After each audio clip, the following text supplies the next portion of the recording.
Javi, queda apenas una semana para que finalice el mercado de fichajes. No sé si se te ha hecho largo o no eh, el mercado estival, pero ya queda nada para que finalice y va a haber movimientos. Eso está claro. Hay muchos nombres que ahora mismo pululan en el apartado de rumorología y algunos de ellos muy importantes en la liga. Hemos estado hablando aquí con Juanjo, con nuestro compañero, para que nos diera un poquito el feedback de última hora y te voy a poner encima de la mesa pues nombres propios. Iñaki Peña, parece que podría poner destino Elche, el portero del Barça. ¿Lo ves titular en el Elche o crees que Dituro se va a mantener en portería? Hombre, yo creo que cuando te traes un portero como Iñaki Peña, ¿no? El otro día lo hablaba precisamente con un amigo, no sé lo que supondría el salario de Iñaki Peña. Tampoco creo que tenga un salario excesivamente alto, ¿no? Pero me refiero, no es un salario de portero suplente, ¿no? Aunque el Elche se encargará casi del 50% de la ficha del jugador, hablaremos de un portero con estatus para poder ser titular. Recordemos que cuando el Elche trae a Matías Dituro, lo hace del fútbol turco, donde precisamente no estaba tampoco siendo titular y lo hace para segunda división. Con lo cual entiendo que es una idea para mejorar la posición y un candidato a ser titular. Lo de los porteros es que es curioso, ¿no? Porque Iñaki Peña se ha relacionado con el Como, se ha relacionado con el Elche, se ha relacionado también con el Levante, se ha relacionado con el Celta. Es cierto que el Barça le busca salida y que a lo largo de esta semana, evidentemente, pues el portero tendrá que tomar una decisión. A mí, para su carrera, no me parece mal que pueda gozar de una temporada titular en Primera División, aunque sea en un equipo donde en principio debe sufrir, como es el caso del Elche, pero no es la única portería, ¿no? También la portería del Celta da quebraderos de cabeza, como el caso de Janut Radu, que tampoco parece tenerlo 100% claro en esa meta. Ahí es verdad que los nombres que han sonado, precisamente el Diño que Peña y alguno más, pues no han terminado de concretarse. Y luego la que me sorprende mucho es la del Villarreal, ¿no? Que te decía, ahora hablaremos de portería, ¿no? Porque Luis Junior está jugando muy bien, lleva dos porterías imbatidas en dos partidos. Poco trabajo también hay que decir para el portero brasileño, pero son Arnautenas bastante fuertes. El que ahora mismo es, no sé si cuarto o quinto portero del Paris Saint-Germain, un portero en el que siempre, también canterano del Barça, le hemos tenido muchas esperanzas puestas. A mí, de hecho, lo que le vimos con la selección olímpica, con la selección sub-21, me parece un gran portero y puede ser otro de los jugadores que vengan. Con lo cual, a falta de terminar no solo Iñaki Peña por el Elche, sino esas porterías que podremos llamar calientes o que todavía no tienen un dueño claro, pero tenemos muchas más, ¿no? El Levante, Dimitrescu, parece que es una cosa también que se está intentando solucionar por la vía rápida, así que creo que en esta semana puede haber 3 4 movimientos de portero fácil. Y el portero que llegue, en función del estatus, lo normal es que llegue para pelear o ostentar la titularidad. En cuanto a otros nombres propios, tenemos a Ángel Herrera en el Girona, que parece que suena fuerte para marcharse a la Real Sociedad del venezolano, que ya sabemos que bueno, pues es también muy dado a caer lesionado, por desgracia, pero parece que la Real también presiona para endosarle al Girona un delantero, porque está muy falto de delanteros el conjunto gerundense. Sin embargo, y en este caso, pues el elegido sería Sadik, obviamente, pero parece que Sadik quiere volver al Valencia. Quiere competir por el 9 Mestalla. Ese juego a 3 que veremos cómo acaba. En el Girona también, que yo creo que es uno de los mercados más convulsos, los del equipo de Mitchell, que si Kerekjic se va, se queda. Tiene que hacer muchos Sí. movimientos. Gastaniga mal, Krapitsov fatal, no tiene delanteros, en fin. El otro día lo dijo Michel en rueda de prensa después del partido, ¿no? Se le vio un tanto picado al entrenador que dijo que no se podía trabajar ahora mismo así con jugadores más en la cabeza en otro sitio. Yo creo en clara referencia sobre todo a Yangel Herrera, que fue un cambio sorprendente porque lo cambió en el minuto 40. Sacó del campo a Yangel y metió a David López y luego dio ese palo, ¿no? Que era muy difícil ahora mismo trabajar con un equipo en el que hay varias piezas que tiene que utilizar en los 11 titulares que están más pendientes de la posible salida que del partido. No me pareció que fuera un mensaje teledirigido a Crechi, la verdad, porque lo vi muy implicado pese a que se comió 5, la verdad. pero sí que lo vi muy pendiente sobre todo del meta ucraniano, de Krapitsov, indicándole sobre salida de balón, dándole un poco de tranquilidad también al joven portero que debutaba en partido oficial como titular en la meta del Girona. Entonces, claro, al final también entiendo la parte de Mitchell, ¿no? Creo que el Girona en este caso, pues precisamente por ser un equipo satélite, ¿no? Del City Grupo, pues en este caso le ha tocado la parte negativa, que es que el término de prioridades se lleva hasta el último momento, ¿no?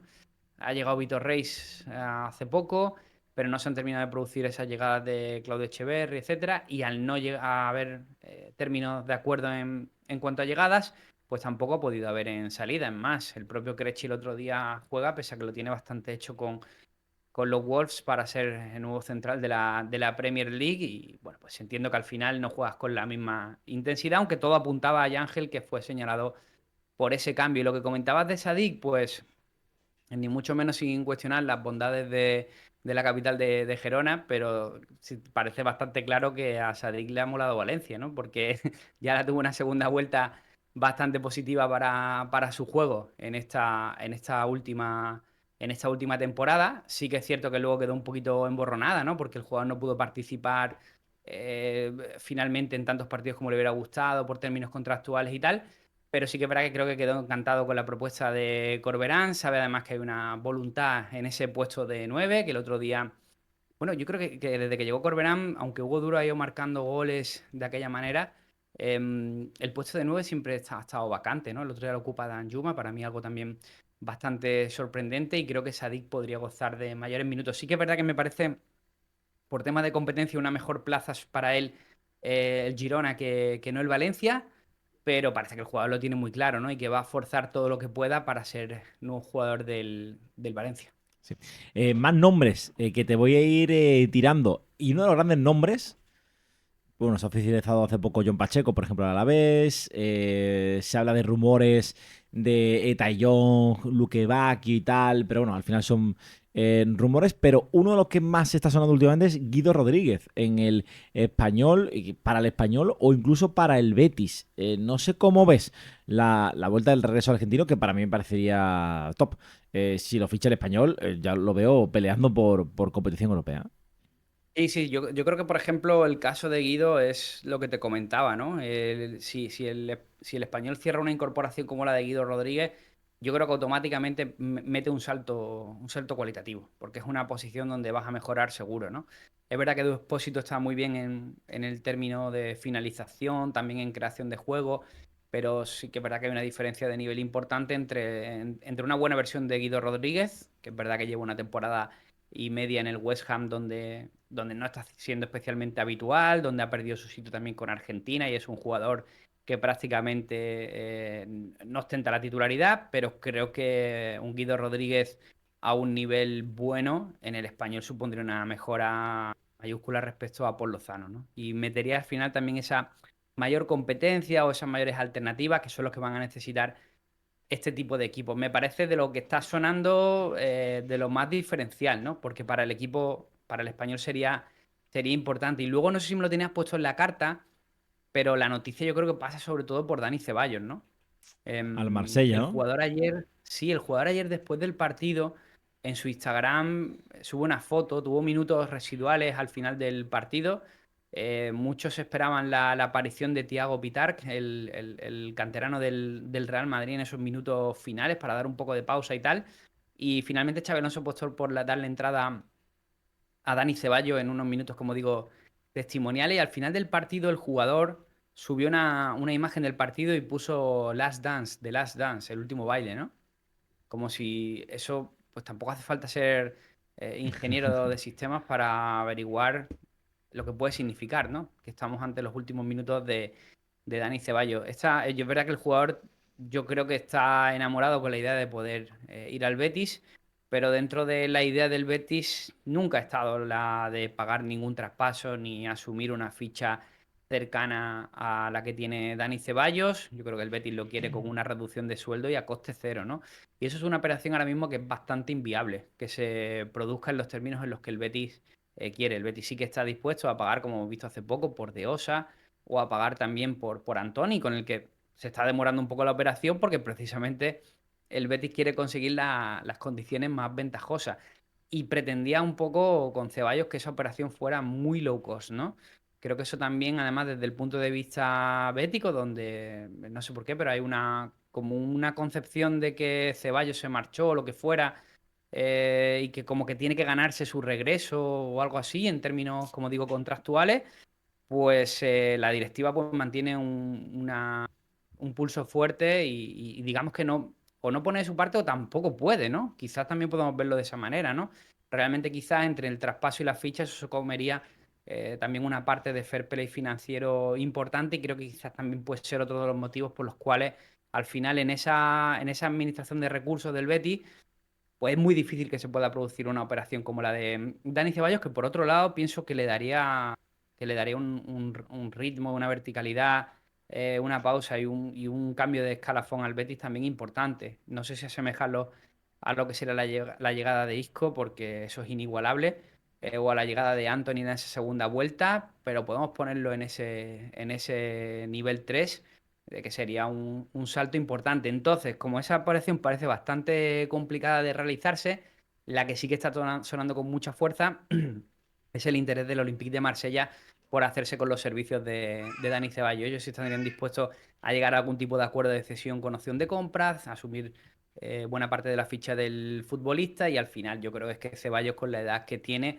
es cierto que yo creo que el tren de la selección eso está ya más que pasado, pero sí que creo que con la edad que tiene todavía tiene mucho fútbol y vemos casos como por ejemplo el de Isco Alarcón que lo demuestran, ¿no? Cuando salen de un equipo en el que no están teniendo esos minutos porque quizás no le da la calidad o no le da la regularidad para tenerlo, pero irse a un equipo escalafón europeo como el caso del Olympique de Marsella supondría un cambio radical para su carrera. Sí, yo creo que en el Betis están un poco con el jugador, con Ceballos, eh, un poco decepcionados porque se acabó contrato con el Madrid hace un par de temporadas y decidió renovar, ¿no? Entonces, Sí. aún sabiendo que la situación no iba a cambiar mucho, o sea, que iba a seguir teniendo un rol bastante... Entonces, creo que ahí fue cuando el Betis dijo, mira, pues a partir de ahora, si quieres tú tener la oportunidad, pues tienen que ser en estas condiciones, si no, pues te buscas la vida pues, como has hecho, ¿no? No recordaba lo de la renovación de Ceballos, es cierto. Y además una renovación que al final creo que fue un poco absurda para todas las partes, ¿eh? Sí, sí, yo también Tanto lo veo. para la del Real Madrid como para la del Es propio que a Ancelotti le gustaba jugador. mucho Ceballos, ¿eh? Le gustaba mucho Sí, Ceballos, pero sí, no lo pero ponía no, nunca, ¿no? pero no lo ponía, claro. También es verdad que Ceballos cuando ha podido jugar ha tenido mala suerte con las lesiones. Eso también hay que decirlo. No ha tenido mucha suerte. Recordemos que el año pasado, en el momento clave de la temporada, cuando el Real Madrid parecía que empezaba a jugar un poco la pauta que marcaba el jugador utrerano, es cuando se produce esa lesión en la previa del partido contra el Arsenal, que acaba al final rompiendo completamente pues la idea o lo que había trabajado Ancelotti de cara a aquellas eliminatorias. No ha sido un jugador al que le haya acompañado tampoco la suerte con las lesiones. No, desde luego que no. Y en el apartado salida, Javi, para terminar, para cerrar pues este bloque, tenemos Mafeo, que suena no para el Sevilla, sino para Brasil, para la liga Sí. brasileña. Samu Costa, que parece que tiene los días contados también en Mallorca, el propio Arrasate lo dijo en rueda de prensa. Y Uche, la Ucheneta se nos va, se nos va. La ocheneta se nos va. Se nos Sí. va a la Premier, Al ¿no? Wolves, ¿no? A los Al Wolves, creo que Wolves. también, sí, 20 millones. No está nada mal. O sea, los fichas gratis 20 del. kilitos. Los fichas creo que por 1 millón y algo del Ceuta y los vendes por 20 kilos, ni tan mal, ¿eh? Pues sí, y ojalá me equivoque, pero seguramente Uche pase un par de años en la Premier y seguramente luego vuelva a cedido a algún equipo de España. No es descartable. Es ese tipo de jugadores, me temo. O sea, hay que entender a Uche en el contexto de la Bordaleta, ¿no? Del Getafe, ¿no? Creo que es un jugador que puede tener algo de impacto porque el físico le acompaña mucho, en la Premier, ese juego directo. Vamos a ver qué tal se adapta, pero realmente es un jugador que se ha inventado José Bordalás, porque al, cuando llega al Getafe tampoco era un pivote defensivo ni mucho menos, pero sí que era un jugador, un centrocampista, nada más. Un centrocampista, no tenía tampoco esa vocación ofensiva que ha sido lo que se ha creado, ¿no? En este año y poco que lo llevamos viendo domingo tras domingo en la liga. Bueno, es una pérdida, pero también, sinceramente, me parece una pérdida asumible, una pérdida lógica, y ya, si acaso, tendremos que hacer un poco esa lectura del por qué es toda esa pérdida de talento que se produce en la liga, porque al final no es un, no es un jugador que estés vendiendo porque tienes una oferta irrechazable, sino que es un jugador que tienes que vender por la obligación para poder inscribir a otros 6 7 compañeros que están entrenando y que no pueden estar dentro de las listas del técnico, y que el técnico no puede hacer su propuesta de partido porque no puede contar con todos los jugadores que han formado para esa plantilla. Así que es más, no es tanto la lectura de la salida de Uche en sí, sino la lectura del por qué se produce. Me hablaba de otro nombre, como por ejemplo Luque Bacchio, que también está sonando porque el Sevilla necesita también seguir haciendo esas operaciones tras la marcha de Loic Badé. La del Samu Costa, que parece, esa sí que parece también, bueno, un jugador que creo que ya cumplió un ciclo en Mallorca, que son ofertas interesantes. Y lo que pasa es que sí que creo que entre eso, bueno, lo de Maffeo me parece una salida más que clara, porque además es un jugador que está ya casi teniendo problemas extradeportivos o deportivos o de comportamiento con su propio entrenador, con sus propios compañeros, y eso yo creo que es inadmisible, y tampoco es que Maffeo sea un jugador por el cual merece la pena eh, pasar ese tipo de comportamiento. Entonces, bueno, me parece lógico su salida, pero sí que creo, a tenor de lo visto el otro día del Mallorca contra el Celta, que el Mallorca tiene un problema grave, ¿eh?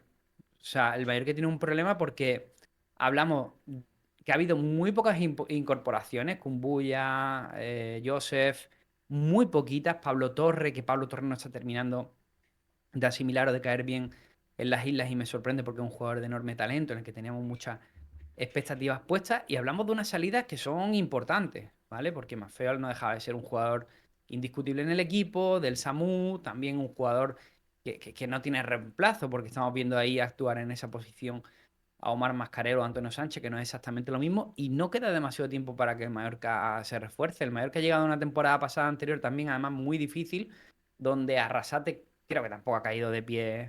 No hay nada que ver del Arrasate de Osasuna al Arrasate de Mallorca. Es El complicado. Arrasate de Osasuna era un tipo que controlaba su plantilla a la perfección, que tenía claro Exactamente. su once, que potenciaba al máximo todas las bendiciones de su plantilla, y en el Mallorca yo le veo perdido. Es que hasta le veo mala cara.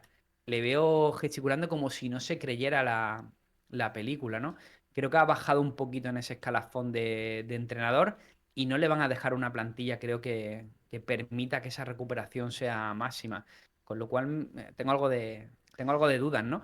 Y no sé si nos queda algún nombre por hablar de toda la lista Creo que no. que me has dado, pero creo que en general seguramente además también a jugadores que, no, que nos van a... Hay un par de detalles, Antonio. Sí. Yo creo que el Barça evidentemente no se puede mover más en el mercado por todo estos temas de la regla 1-1, de los palcos, del Congo, de todo lo que, de toda esta historia. Y creo que es imposible que se mueva en el mercado. Se moverá en todo caso en concepto de salidas.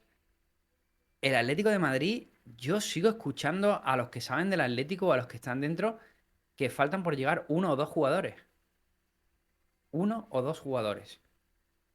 Uno parece que es Nico, el extremo de la Juve, pero no lo sé si nos va a deparar alguna sorpresita.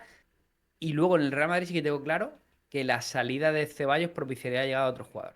Eso sí que lo tengo claro. Lo que pasa es que no sé quién. Vale.